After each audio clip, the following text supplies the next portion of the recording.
नमस्कार, welcome to nursing smart. Nursing smart के YouTube channel पर एक बार फिर से आप सभी लोगों का स्वागत है।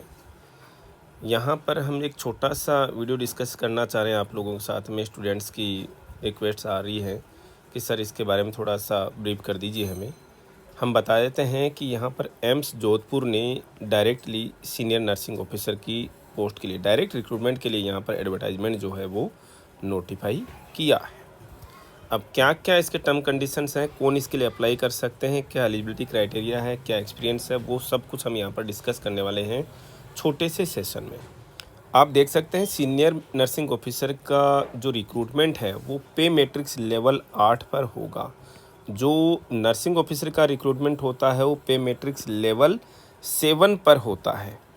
पे मैट्रिक्स लेवल 7 पर होता है नर्सिंग ऑफिसर का रिक्रूटमेंट, ये होगा 8 पर। सैलरी में डिफरेंस आएगा, जी आएगा, काफ़ी आएगा, क्योंकि लेवल 7 में जो बेसिक है वो 44,900 रुपये है, जबकि यहाँ पर बेसिक जो है वो 47,600 रुपये है। आप ये सोच रहे होंगे कि ये लगभग 2,500-3,000 रुपये का ही डिफरेंस है। जी नहीं, इससे आपका क्या क्या बदल जाएगा, डीए बदल जाएगा, एचआरए बदल जाएगा, ठीक है, ये सारी चीज़ों पर फ़र्क पड़ता है। तो एक अलग सब्जेक्ट है, उसके बारे में भी हम डिस्कस कर लेंगे। अब सबसे जो इम्पोर्टेंट चीज़ है वो क्वालिफ़िकेशन और एक्सपीरियंस पर अटक जाती है।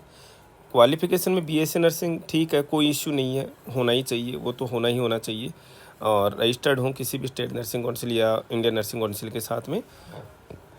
जो सबसे बड़ा पेज है यहाँ पर वो है एक्सपीरियंस का, और एक्सपीरियंस में 3 साल का रेगुलर एक्सपीरियंस चाहिए। रेगुलर का मतलब ऐसा नहीं कि कंटिन्यूटी में एक्सपीरियंस चाहिए, ब्रेकअप में भी हो सकता है।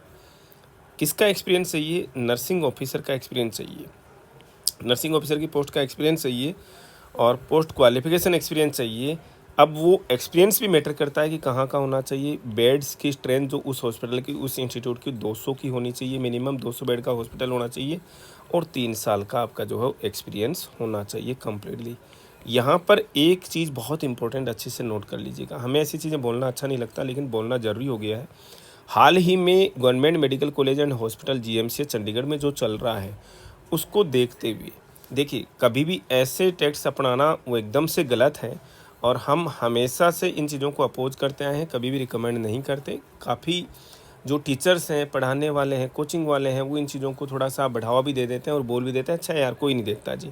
हम बार बार बोल रहे हैं, कहीं से भी किसी भी अनफेयर मेथड से एक्सपीरियंस को देखने की कोशिश मत करना कि किसी इंस्टीट्यूट से आपने डील कर ली, 1% भी नहीं। इस जीएमसीएच के बाद में अभी तो समझ लीजिए कि वहाँ पर से 5-7-10 लोगों की जॉब गई है।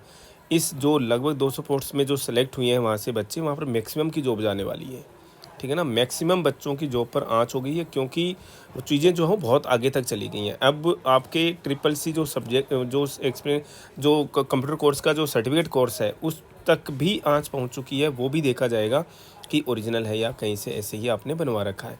तो वो एक अलग सब्जेक्ट है, लेकिन हम केवल और केवल आपको आगाह कर देना चाह रहे हैं कि आपका एक्सपीरियंस एकदम से वैलिड होना चाहिए।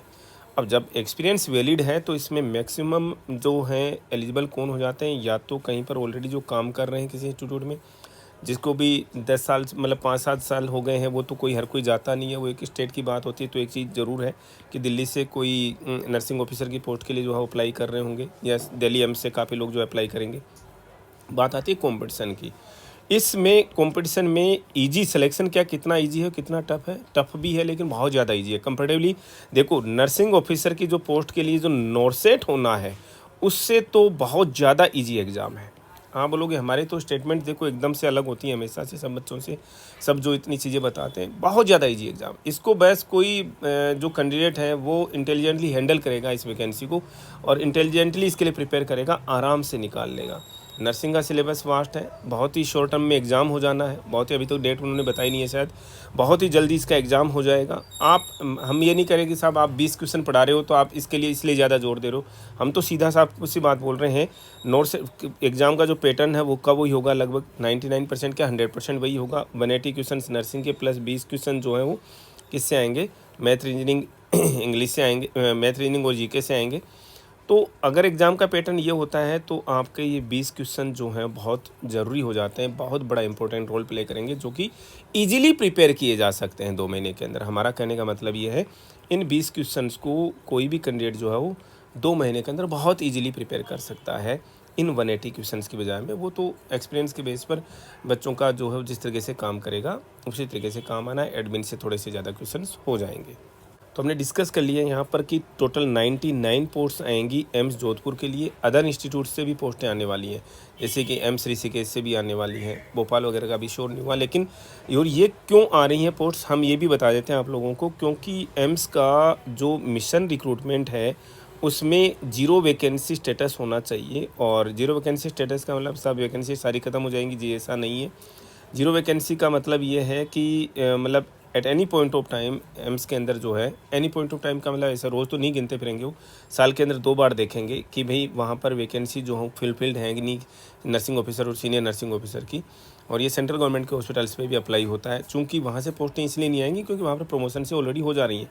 ये भी प्रमोशन से कर लेते, लेकिन प्रमोशन के लिए जो आरआर में जो टर्म्स कंडीशन है उसके हिसाब से वो फुलफिल नहीं हो पा रहे थे, इसलिए इन्हें डायरेक्ट रिक्रूटमेंट करनी पड़ रही है।